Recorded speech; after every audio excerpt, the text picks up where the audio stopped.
So as we've seen, these basic derivative rules can make our job a lot easier when it comes to things like polynomials, polynomial terms using the sum and difference rule, and so on.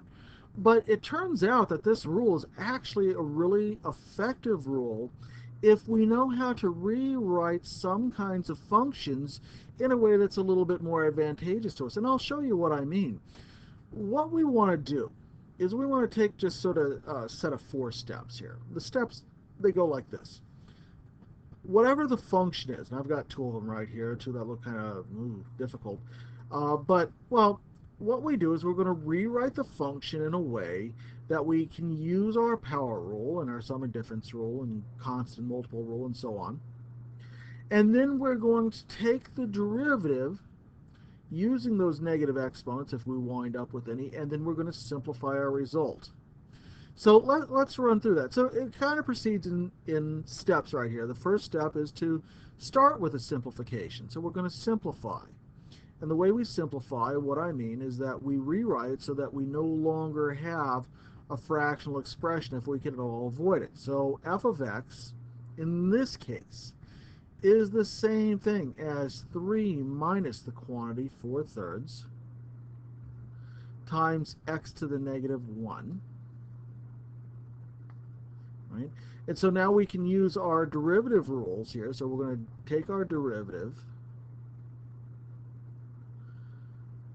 So the derivative with respect to x of the quantity, 3 minus 4/3, which is just a constant, times x to the negative first, will be equal to, the derivative of our constant 3 is just 0, and we're going to take 4/3 times our derivative of x to the negative 1. Well, x to the negative first means that we take the negative 1 in front and subtract 1 from our exponent, so we're going to get negative 2. All right, so taking our derivative right here ends up giving us, when we simplify this, positive 4/3 times x to the negative 2 power. And finally, we want to simplify one more time. And that means that we get rid of any negative exponents. If there are like terms to add or subtract, we get rid of those. So we get rid of our negative exponent right here, and this becomes the function 4 over 3 times x squared. And so our derivative, f prime of x, is that quantity, 4 over 3x. That should be a square down there. I don't know how that happened. Try it again. 3x squared, right? And so this becomes 4 over 3x squared. That's our derivative. That's what we wanted. All right, well, let's try with this other function right over here. This looks like a big, awful looking monster right here. What do? Well, to simplify this time, we're going to take advantage of our rule. We have a rule for fractions that says that if we have a sum or difference of terms over a single denominator, we can split it up as separate fractions over that common denominator. Right? So if we use this rule right here, g of x actually gets a lot simpler to deal with.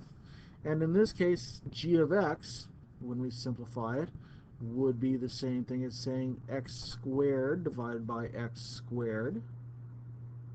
It should actually be x cubed right here. I think I rewrote this wrong. X cubed, let's make it x cubed over x squared, minus 3x squared over x squared, plus 4 over x squared.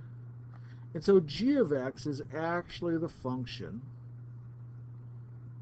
x minus 3 plus 4, and since it's over x squared, we're going to rewrite that using the negative exponent of negative 2.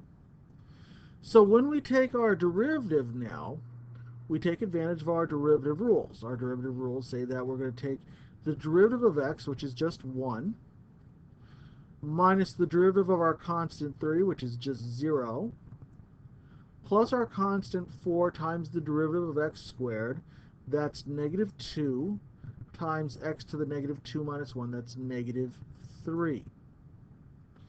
And we rewrite this a couple more times right here to simplify this down. Of course, 1 minus 0 is just 1. And we're taking negative 4 times, 4 times negative 2, that's minus 8, x to the negative third.